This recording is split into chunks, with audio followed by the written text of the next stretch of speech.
Hello guys, iluluto ko yung request na shrimp ni Giovanni. So, this is a combination ng pork and shrimp.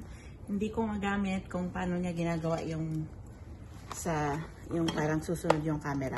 I don't know how I tried. Hindi ko pa rin natutunan. So, isosote ko lang, isasangkotsa ko lang muna yung pork para hanggang dito ko na sa labas niluto.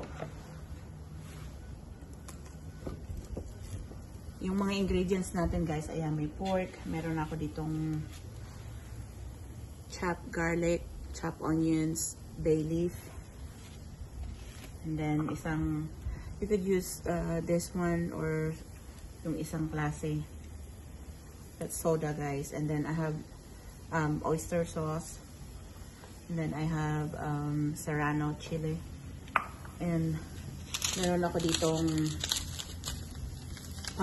pampalasa, yung powder. Pwede rin kayong gumamit ng Knorr cubes or any powder seasoning. Pero ako yan yung gagamitin ko. So, isasangkotsa ko lang muna to guys hanggang sa parang maging chicharon na siya, and then saka natin isosote. Simple lang to. Very basic.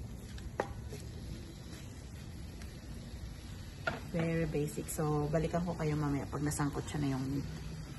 Nalimutan ko rin pala isama, may shrimp pala. Pork and shrimp na eh. Nalimutan ko isama. So, yan. Ito yung shrimp natin guys. Ayan na po siya. Malapit na siyang maluto. Malapit na yung pork maluto. Kaso, alam mo na, yung nakakatakot na part. Kung nakikita nyo lang yung itsura ko. Parang takot akong matalsikan. O sino ba naman hindi takot matalsikan, ano? Iluluto lang natin siya. Malapit na siyang maging parang chicharon.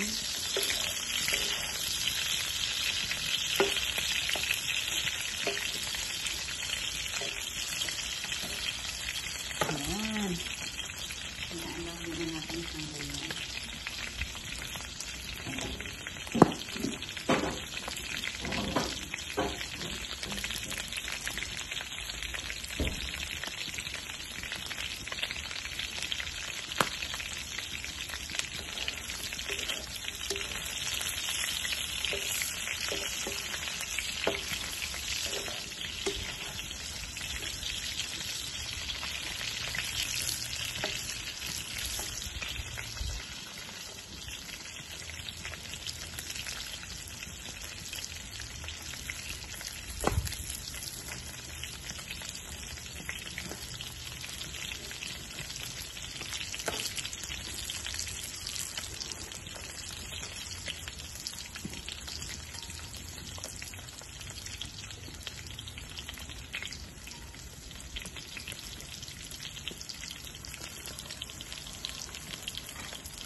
Kaya haba-habaan na lang natin yung video. Total maano naman eh.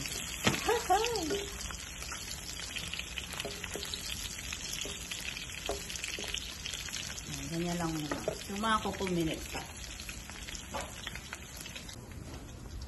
So guys, iginilid ko na lahat ng baboy para igigisa na natin. So, lahat ng mantika na yan, mukhang marami, pero lahat yan, galing yan dun sa baboy. Nakita nyo naman kanina, hindi naman natin siya nilagyan ng mantika. So, okay lang yan. Dahil Pilipina ko, inuna ko ang bawang. Tapos yung sibuyas. So, yung iba pang nagigisa, inuuna niya yung sibuyas. Yan. Ako talaga, yung bawang. Pag nag-translucent na yung sibuyas.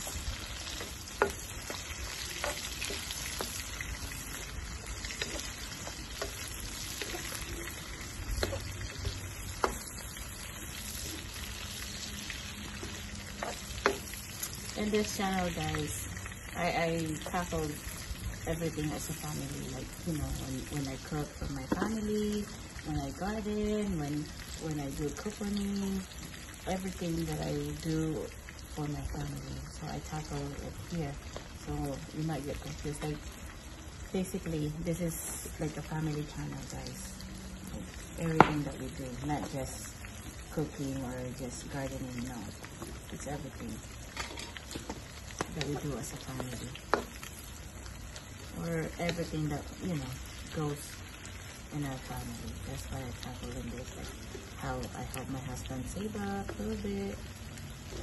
That's why I do coconito and gardening. Sí. Poquito más.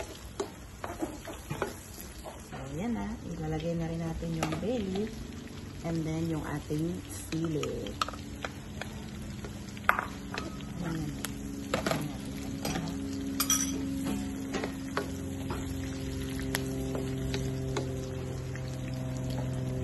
Tuloy na yan.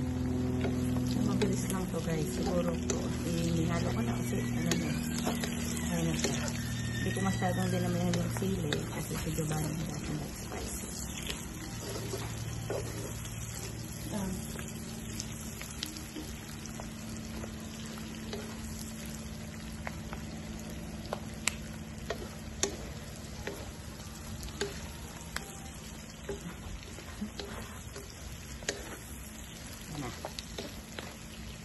And then, ilalagay na natin yung nipon. Yan. Isasabay ko na rin yung oyster sauce.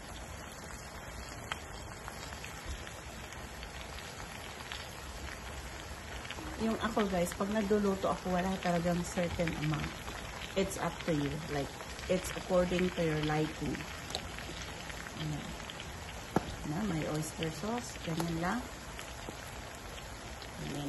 Imikos-mikos. I'm gonna mix. Then I will add also the seasoning.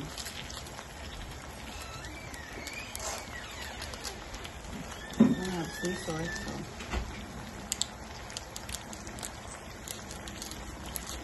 I have two seasoning here, 2 packets. I'm gonna add it on too.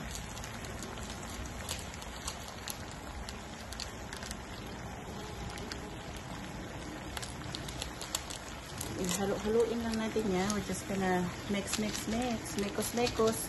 Lagi kayo naririnig sa mga YouTuber na pinapanood ko. Mekos daw.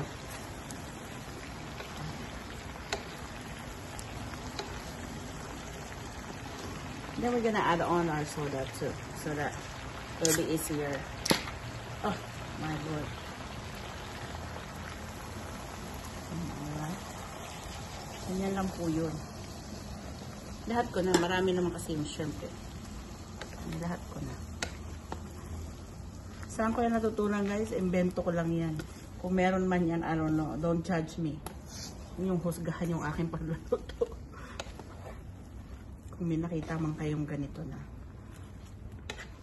Ano ko lang to. Kumbaga, sinama-sama na rin yan sa invento. So, ganyan lang yan. Hanggang sa maluto, mga couple minutes, maluluto na yan. So, balikan ko kayo, guys, pag luto na. Ganyan lang. Ayan na, guys. Tinakpan ko na siya. And, boom. Pwede na siya, guys. Titikman natin. Kasi wag rin natin yung overcook. Dahil pag na-overcook din siya, guys, mahirap din siyang balatan. Well, you can cook it also without the shell. But Oscar like it with shell because the flavor is there. Before he doesn't like it because he doesn't know how to peel it, but now that he learns, for him, he said that's the thrill with peeling the. Hulog ang baboy, but it's okay. Nahulog yung isang karne.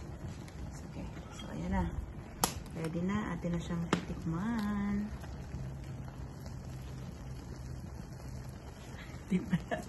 Parang Pinas lang, di ba? For me, tama na siya. Yeah. I'm not really a big fan of shrimp. I'll eat it, but I don't know. For me, shrimp flavor, it's too overpowering.